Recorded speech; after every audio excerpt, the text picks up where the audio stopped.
बार की बात है। सुषमा अपने पूरे परिवार के साथ खुशी खुशी मोहन नगर में रहती थी। उसकी दो बहुएं थी, पल्लवी और शिवानी। एक दिन दोनों बहुएं रसोई में काम कर रही होती है कि तभी उनकी सास सुषमा उन्हें बुलाती है। अरे बहू, जरा इधर तो आना। शिवानी, जरा जाकर देखना सासू माँ क्या कह रही है।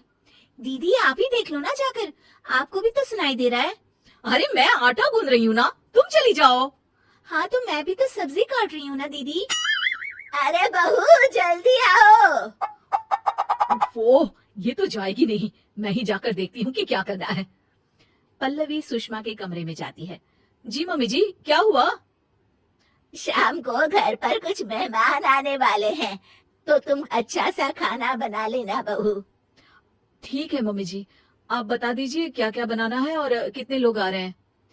सुनील की मौसी जी और उनका पूरा परिवार आ रहा है। कुल मिलाकर 3 लोग और हमें मिलाकर हुए 9 लोग।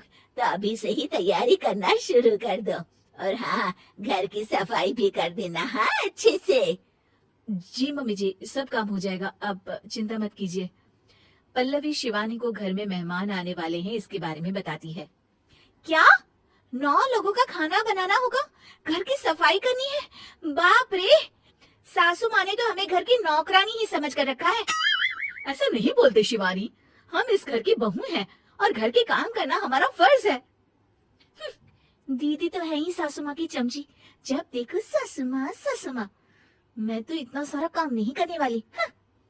शिवानी कपड़े लेकर गमला साफ कर रही होती है और चक्कर आने का नाटक करने लगती है। मेरा सर चकरा रहा है। तभी वहाँ पल्लवी और सासू माँ जाते हैं। अरे बहू, क्या हो गया तुम्हें? मम्मी जी, बहुत तेज सर में दर्द हो रहा है। तुम एक काम करो शिवानी, आराम कर लो।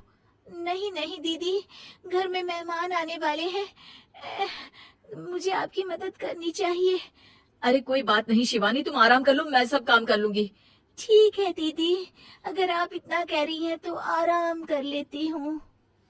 शिवानी आराम से अपने कमरे में मैगजीन पढ़ रही होती है। इसे कहते हैं आराम की जिंदगी। इतना सारा काम। चलो सारा काम खत्म हो गया, शिवानी को देख आती हूँ।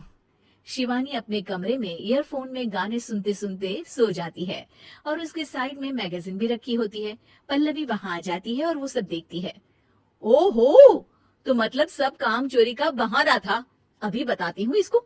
घर का सारा काम मुझे करना पड़ा और ये महारानी यहाँ मैगजीन पढ़ रही है, गाने सुन रही है।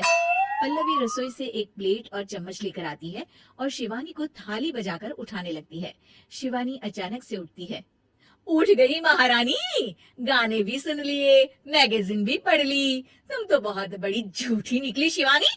तुमने सर दर्द का बहाना बनाया ताकि काम करने से बच सको। हाँ बनाया बहाना, तो क्या करती, इतने सारे काम करती। मुझे कोई शौक नहीं है चापलूसी का। क्या चापलूसी? तुम्हें लगता है कि मैं सारे काम चापलूसी के लिए कर रही हूँ? और नहीं तो क्या। तभी वहाँ सासू माँ आ जाती हैं।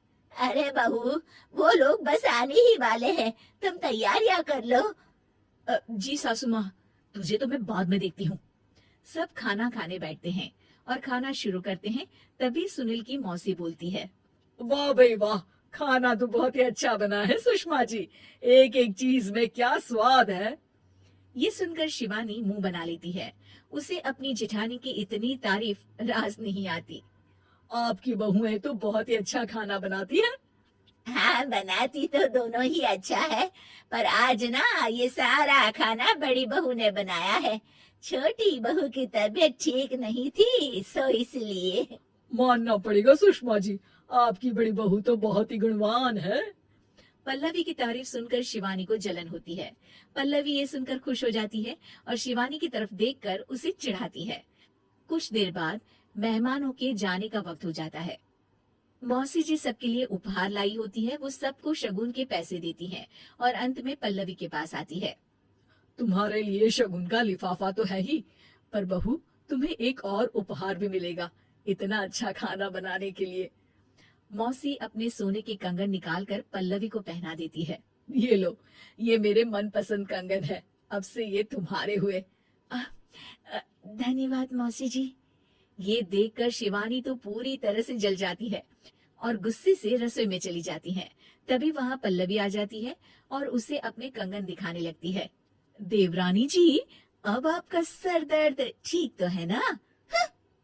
मुझे लगता है कि अब सर दर्द शुरू हो गया होगा आपका।